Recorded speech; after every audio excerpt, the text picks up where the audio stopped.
As duas testemunhas de Apocalipse 11 nos mostram que a perseguição religiosa faz parte realmente do grande conflito entre o bem e o mal. Neste sexto episódio da nossa série, nós vamos identificar à luz da Bíblia essas duas testemunhas e vamos aprender qual mensagem Apocalipse 11 tem para a igreja em nossos dias.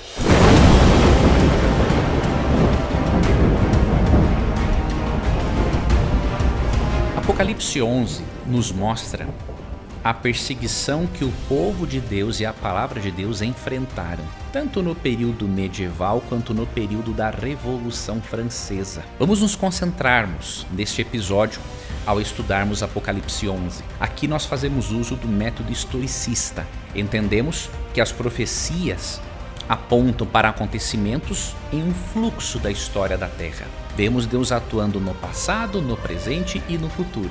E por isso este método nos dá as melhores respostas quando o assunto é profecia. Para ilustrar a perseguição que o povo de Deus e a palavra de Deus enfrentaram no período medieval especialmente, mas também depois na Revolução Francesa, brevemente vou contar para você do que aconteceu com William Tyndale, que foi um dos reformadores e que traduziu a Bíblia para o inglês. Ele foi perseguido e, inclusive, a tradução dele da Bíblia para o inglês, várias cópias foram queimadas. E o responsável foi um bispo chamado Bispo de Durham. Quando ele foi questionado sobre o assunto, perguntaram para ele quem o havia ajudado a espalhar a Bíblia. E de uma forma, de certo modo, sarcástica, ele falou assim, não, foi o próprio bispo de Durham que me ajudou a espalhar a Bíblia. O pessoal ficou impressionado, mas como isso é possível? Se o bispo de Durham era contrária à tradução de Tyndale. Aí ele explicou o seguinte: como o bispo havia comprado um lote de exemplares da tradução da Bíblia por um preço bem interessante para poder queimar essas Bíblias publicamente, Tyndale usou o dinheiro deste lote para poder produzir e imprimir muito mais Bíblias do que aquelas que foram queimadas publicamente pelo bispo de Durham. Então você percebe, tanto os filhos de Deus quanto a palavra de Deus enfrentaram perseguição religiosa. Só que Apocalipse 11 nos mostra que o povo de Deus e a palavra de Deus foram e sempre serão vencedores no conflito cósmico entre o bem e o mal. Vamos começar o nosso estudo identificando as duas testemunhas do Apocalipse. Várias interpretações foram dadas ao longo da história. Então, alguns creem que as duas testemunhas sejam a lei de Moisés e os profetas. Outros acreditam que são dois personagens que surgirão no fim dos tempos. Outros creem que é o Antigo e o Novo Testamento, e por aí vai uma série de interpretações. Eu vou apresentar para você alguns textos que nos mostram que essas duas testemunhas se referem tanto ao Antigo e ao Novo Testamento quanto ao povo de Deus. Eu vou ter como base alguns dados desta obra aqui, Revelação de Jesus Cristo, comentários sobre o livro do Apocalipse, de Ranko Stefanovic, ok? Então eu vou pegar alguns detalhes desta obra para você poder aqui entender juntamente comigo esta mensagem Apocalipse 11. Em primeiro lugar, vou analisar com você dois textos bíblicos que mostram que tanto a Bíblia quanto os filhos de Deus ao longo da história testemunham a respeito da verdade de Deus e da verdade do Evangelho. Em favor da interpretação de que a Bíblia, a palavra de Deus, está entre essas duas testemunhas aqui, temos, por exemplo, entre outros textos, eu vou ler apenas dois por causa do nosso tempo, vou ler aqui para você um texto que se encontra em João 5:39. Falando das Escrituras, Jesus Cristo disse o seguinte: vocês examinam as Escrituras porque julgam ter nelas a vida eterna, e são elas mesmas que testificam de mim. Contudo, vocês não querem vir a mim para ter vida. Então Jesus estava aqui criticando os fariseus por estudarem a Bíblia, mas não quererem encontrar a Cristo como Messias, como o centro da salvação. Ou seja, Cristo está demonstrando aqui que existe um tipo de estudo bíblico que é ineficaz. Se o indivíduo estuda a Bíblia, mas não encontra Cristo, ele não prestou atenção no texto bíblico, porque o texto bíblico ele dá testemunho, ele testifica do Messias, testifica do Salvador. Então, aqui o Antigo Testamento é apresentado por Jesus como sendo uma de suas testemunhas, porque ele dá testemunho de Cristo. Só que o Novo Testamento é uma continuação da revelação de Deus. E ele dá testemunho da obra, da vida e do ministério de Cristo. Então, com base nesse texto, entre outros, vários eruditos entendem, especialmente historicistas, que as duas testemunhas do Apocalipse se referem ao Antigo e ao Novo Testamento. Ok? Mas essas testemunhas, elas não se referem apenas aos livros. De acordo com este comentário de Ranko Stefanovic, que é bem interessante, ele nos mostra também que na Bíblia há textos que comprovam que as duas testemunhas podem se referir também aos próprios cristãos que estão sendo perseguidos por proclamar o Evangelho, por ensinarem a Bíblia. Aqui em Atos capítulo 1, verso 8, encontramos um texto importante, onde Jesus Cristo diz assim: mas vocês receberão poder ao descer sobre vocês o Espírito Santo e serão minhas testemunhas, tanto em Jerusalém como em toda a Judeia e Samaria e até os confins da terra. Enquanto que em João 5,39 Cristo diz que a palavra de Deus testifica de Jesus, em Atos 1,8 Jesus diz que os cristãos seriam testemunhas de Jesus. Uma coisa não exclui a outra, porque os cristãos que dão testemunho de Jesus usam o quê? A Bíblia, Antigo e Novo Testamento, para darem testemunho de Jesus. Então nós podemos concluir, em primeiro lugar, que as duas testemunhas de Apocalipse 11 se referem aos cristãos que usam o Antigo e o Novo Testamento para testemunharem de Cristo. Então você vê em Apocalipse 11, que essas duas testemunhas, que de acordo com o verso 3, profetizaram por 1260 dias vestidas de pano de saco, se referem aos cristãos perseguidos e também ao Antigo e ao Novo Testamento. E aqui entra um detalhe, diz que queriam profetizar por 1260 dias, vestidas de pano de saco. No contexto bíblico, várias vezes os profetas, no exercício do seu ofício, se vestiam desta forma. E muitas vezes também isso simbolizava a forma diferente com que os profetas se manifestavam para testemunhar acerca das verdades de Deus e para repreender o povo. Mas quando diz aqui que eles profetizavam por 1260 dias, aqui se refere a 1260 anos. Nós sabemos que dias em profecia equivalem a anos, já estudamos isso aqui em algum momento.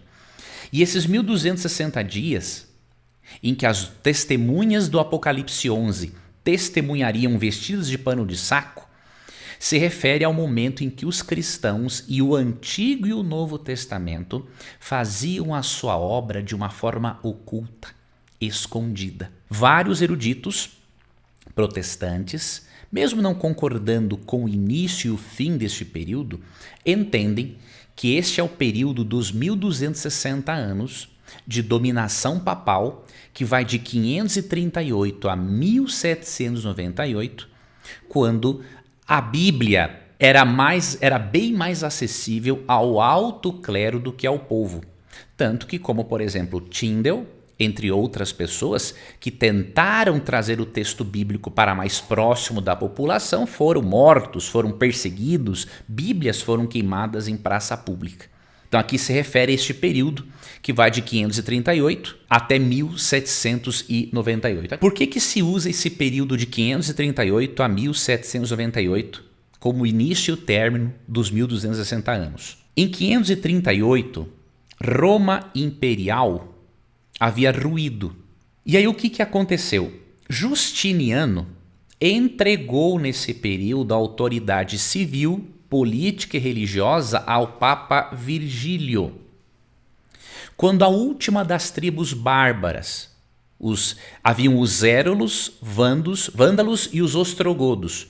Quando a última tribo bárbara foi expulsa do império, e eles eram arianos, não criam na divindade de Cristo, o que aconteceu? Isso abriu um caminho para que a igreja no período medieval dominasse. Então começou em 538, quando Justiniano entregou a autoridade política, religiosa e civil ao Papa Virgílio, e terminou em 1798. E aqui marca um acontecimento muito importante e que está intimamente relacionado ao Apocalipse 11. O general francês Berthier, a mando de Napoleão Bonaparte, marchou para Roma em 10 de fevereiro de 1798. Nesse momento, o Papa Pio VI é preso, é levado para a França, onde lá ele morre. Então veja, de 538 a 1798, nós temos exatamente 1260 anos, que é o período em que as testemunhas do Apocalipse profetizariam, diz o texto, vestidas de pano de saco, as escondidas, no oculto. E aí o que acontece? Você percebe aqui, no capítulo 11, que surge um outro poder, representado por uma besta que surge do abismo, no verso 7. Antes, o papado havia atrapalhado o progresso da escritura, naquele período medieval. Só que agora, no verso 7, diz que viria um poder representado por uma besta do abismo, que é Satanás, usando um agente para fazer guerra contra as duas testemunhas e matá-las. O que aconteceu no final de 1798? Ali começou, foi o período da Revolução Francesa. O que aconteceu? Satanás declarou uma guerra ainda maior com a Escritura. Durante a Revolução Francesa, a autoridade da Bíblia começou a ser questionada ali por volta de 1789. E o que aconteceu? A França se declara um país ateu, cristãos obviamente são perseguidos, aumenta o ateísmo, consequentemente, o secularismo, e bíblias são queimadas em praça pública. O governo estabeleceu oficialmente o culto da razão e em 10 de novembro de 1793, igrejas foram transformadas em templos da razão e uma mulher foi entronizada como deusa da razão, enquanto que as bíblias foram queimadas nas ruas. Então é por isso que diz, por exemplo, no verso 8, que os cadáveres das duas testemunhas ficarão estirados na praça da grande cidade que espiritualmente se chama Sodoma e Egito, onde também o seu Senhor foi crucificado. Então, a referência à besta do abismo se refere ao período da Revolução Francesa. Os cadáveres estirados na praça se referem a cristãos perseguidos, mas essencialmente aqui, as Bíblias, o Antigo e o Novo Testamento, que foram queimados nas ruas. E por que nesse contexto da Revolução Francesa há a menção de Sodoma e do Egito? Sodoma, no texto bíblico, lembra toda a imoralidade por parte daqueles povos de Sodoma e Gomorra. E o Egito nos lembra a arrogância de Faraó, quando ele disse, por exemplo, no livro de Êxodo, quem é o Senhor para que eu obedeça e libere os israelitas? Então, neste contexto, a Revolução Francesa, de uma forma simbólica, esse período, a besta do abismo, a França na época da Revolução Francesa, não agora, não é?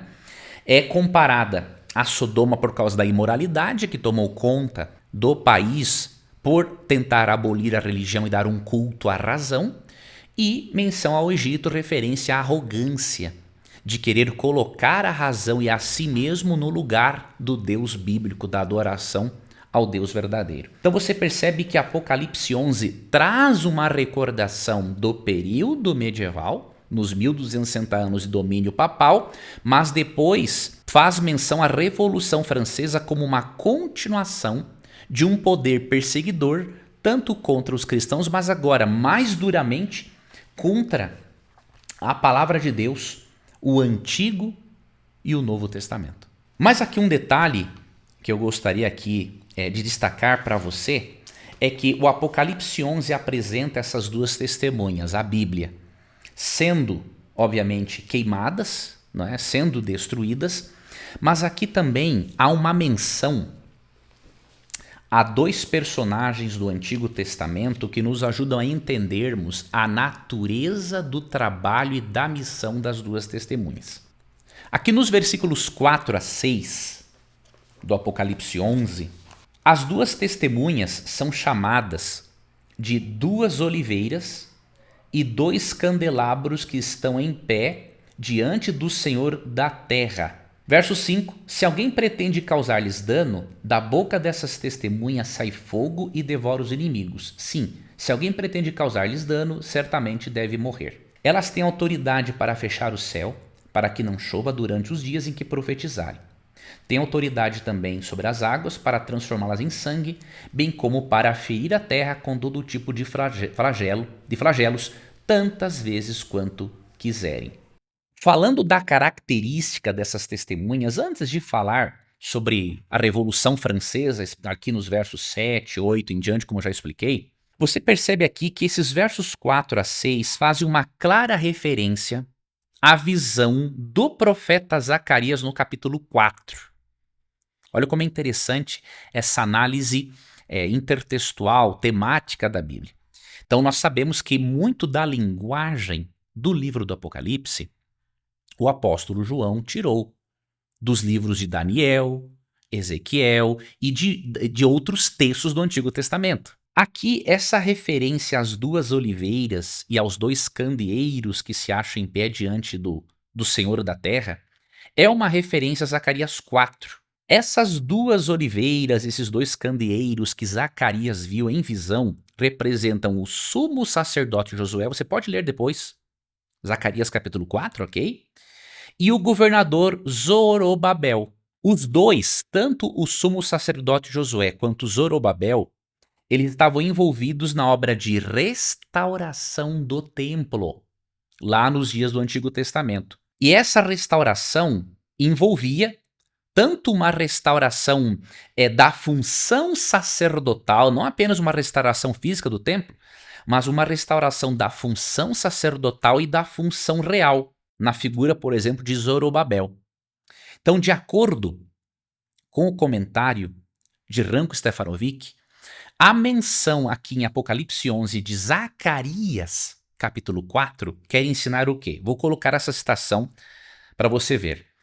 Assim como o Espírito Santo atuou por intermédio desses ungidos, ou seja, o sumo sacerdote Josué e o governador Zorobabel, na restauração do templo e de seus rituais em Jerusalém, Zacarias 4:6, as duas testemunhas são usadas pelo Espírito Santo como portadoras da mensagem do Evangelho ao redor da terra. Essa mensagem das duas testemunhas Apocalipse 11 gira em torno do tema da restauração do santuário celestial, do amor de Deus e de sua atuação no mundo.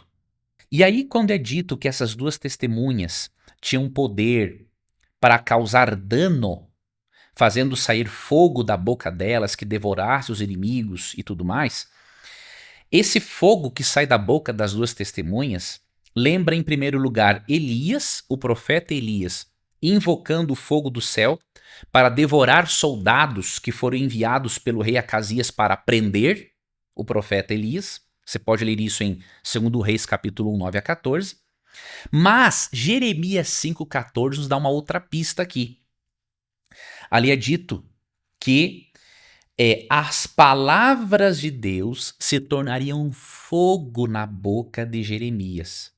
O que isso significa? que a Bíblia tem este poder para incendiar, diríamos assim, a vida dos inimigos e daqueles que são rebeldes e se posicionam contra a palavra de Deus. E quando diz que essas testemunhas têm autoridade para fechar o céu para que não chova, aqui se refere também à atividade profética de Elias, que durante a apostasia de Israel, por influência de Acabe e Jezabel, ele orou para que não chovesse. Você pode ler 1 Reis 10 e Tiago 5,17 que faz menção, 1 Reis 17 na verdade, e Tiago 5,17 que faz menção a isso. E quando diz que as testemunhas também têm poder sobre as águas para convertê-las em sangue, aqui está referindo-se ao contexto em que as pragas do Egito iniciadas por Moisés foram iniciadas porque Faraó se recusou a libertar os israelitas. Então o que diz com base nesses dados Ranko Stefanovic a respeito? A linguagem utilizada na descrição das duas testemunhas indica que os papéis e as atividades que elas desenvolvem se assemelham em primeiro lugar aos dois ungidos na época da reconstrução do templo em Jerusalém, a saber, do sacerdote Josué e do governador Zorobabel. Em segundo lugar, seu papel e sua atuação se parecem com os de Moisés e Elias. Então as duas testemunhas são comparadas a Moisés e Elias. Não está dizendo que eles vão vir no tempo do fim e fazer algo de extraordinário, até porque eles já se encontram no céu de acordo com o texto bíblico. A palavra de Deus, o Antigo e o Novo Testamento, são comparados a Moisés e Elias. E aí, Ranko Stefanovic continua a explicação. Que tiveram um encontro com Jesus no Monte da Transfiguração e conversaram com ele acerca do que enfrentaria no fim de sua vida em Jerusalém, Lucas 9:31. O profeta Malaquias predisse a vinda de Elias antes da chegada do dia do Senhor, Malaquias 4, 5 e 6. No entanto, essas duas testemunhas não devem ser entendidas como Moisés e Elias voltando à terra, mas como figuras simbólicas. Preste atenção nisso aqui. Sua atividade de testemunho, ou seja, atividade de testemunho tanto dos cristãos quanto do Antigo e do Novo Testamento, sua atividade de testemunho segue o modelo do papel profético e da atuação dos dois maiores profetas da história de Israel, Moisés e Elias. E aqui na sequência do Apocalipse 11 há um outro texto que nos mostra que apesar de as duas testemunhas, o povo de Deus e a palavra de Deus, o Antigo e o Novo Testamento, serem perseguidos no período medieval e depois na Revolução Francesa, por cumprir o seu papel profético de restauração e de repreensão, como Moisés e Elias, apesar disso, os filhos de Deus e a palavra de Deus seriam vitoriosos. Isso é representado aqui nos versículos 11 a 14, quando essas duas testemunhas recebem vida novamente, são ressuscitadas e sobem ao céu. E os seus inimigos contemplam essas testemunhas, diz o versículo 12. Isso indica o quê? Que Deus exalta os seus filhos e a sua palavra. Mesmo que a princípio a palavra de Deus sempre produza tormento e ódio por parte daqueles que não se rendem a essa palavra, Deus exaltaria a sua palavra, exaltaria os seus filhos, porque de acordo aqui com um comentarista, aqui no comentário de Stefanovic, os justos podem até ser derrubados, mas nunca nocauteados. Aqui nos mostra o triunfo final da palavra de Deus e do Evangelho. Para finalizar, quero apresentar aqui para você mais algum detalhe que se encontra no versículo 13. Diz que no momento em que os filhos de Deus e o Antigo e o Novo Testamento são exaltados, até porque a França teve que voltar atrás, não é? Quando se declarou um país ateu e viu os resultados trágicos da imoralidade e do secularismo, e os resultados trágicos de se cultuar a razão no lugar de Deus, pararam de abolir, diríamos assim, o cristianismo. Então o cristianismo e a Bíblia foram dessa forma exaltados, ressuscitados no período da Revolução Francesa, porque perceberam que o país se tornou pior sem Deus e sem a verdadeira fé. O que aconteceu? Diz aqui que houve no verso 13 um grande terremoto que ruiu a 10ª parte da cidade E nesse terremoto morreram 7.000 pessoas. As outras pessoas ficaram aterrorizadas e deram glória ao Deus do céu. Aqui há um elemento simbólico, que eu vou repartir com você alguns dados deste comentário aqui, que eu já mencionei para você, que eu estou utilizando no estudo de hoje. Esse terremoto, diz aqui o autor, assim como o terremoto do sexto selo do Apocalipse, porque está nesse contexto dos selos aqui, as duas testemunhas são um interlúdio, um intervalo entre o sexto e o sétimo selo, sinaliza o início do tempo do fim e dos eventos finais da história do planeta. Quando há a menção de 7.000 mortos no colapso da grande cidade, isso representa, nesse contexto, a totalidade de incrédulos endurecidos. Porque os 7.000 relembram aqueles 7.000 fiéis que permaneceram fiéis nos dias do antigo Israel durante o ministério do profeta Elias, de acordo com o 1 Reis 19:18.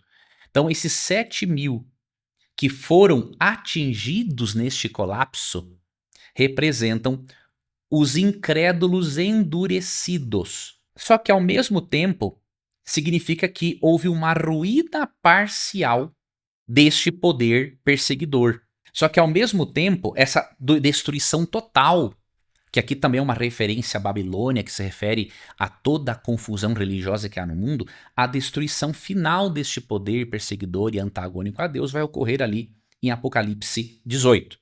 O terremoto, junto com o colapso parcial da grande cidade, desperta um efeito positivo sobre os sobreviventes.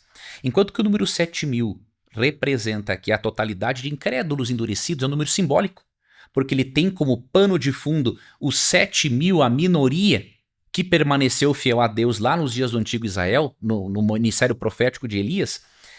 Aqui é dito que, em contrapartida a estes incrédulos endurecidos, outros ficaram com medo e deram glória ao Deus do céu. Ou seja, certas pessoas, no período da Revolução Francesa, demonstraram um arrependimento sincero. Quando diz aqui que eles deram glória ao Deus do céu, isso nos lembra Apocalipse 14:7, em que há um convite para que as pessoas deem glória a Deus em consequência da aceitação do Evangelho. Então isso aqui traz à nossa mente a ideia de um arrependimento genuíno. E aí eu finalizo deixando para você aqui o pensamento final de Ranko Stefanovic. O foco principal de Apocalipse 11 é a proclamação do Evangelho por intermédio do povo de Deus e, obviamente, utilizando-se do Antigo e do Novo Testamento. À medida que a história da Terra se aproxima do fim, o Evangelho será proclamado mais uma vez com grande poder e então muitos a aceitarão. O que essa mensagem nos mostra? O povo de Deus e a palavra de Deus foram perseguidos ao longo da história, especialmente no período medieval e durante a Revolução Francesa. Mas assim como o povo de Deus e a sua palavra, o Antigo e o Novo Testamento, que fazem parte dessas duas testemunhas, foram vencedores, a igreja vai vencer no tempo do fim, juntamente com a palavra de Deus, que será totalmente exaltada. E o que Deus pede é que nós cumpramos o nosso ministério profético, assim como o de Moisés e Elias. O ministério profético de Moisés e Elias servem de modelo para o ministério profético de restauração das verdades de Deus na mente das pessoas, né? E aviso, advertência àqueles que se encontram longe do evangelho, se encontram longe da verdade, se encontram longe da sua palavra. Em resumo, seria isso. Eu espero que este breve estudo tenha ajudado a você. Há muitos outros detalhes no capítulo 11 que precisam ser abordados em outra oportunidade, em outro momento, mas eu creio que isso aqui será suficiente para você ter um entendimento do capítulo, seguir adiante nos seus estudos. Qualquer dúvida, não deixe de escrever aqui nos comentários, porque eu posso oferecer mais alguns dados para você, especialmente com base em alguns comentários bíblicos. Que Deus guie você, que Deus abençoe a sua vida e nos vemos no nosso próximo episódio do tema O Grande Conflito.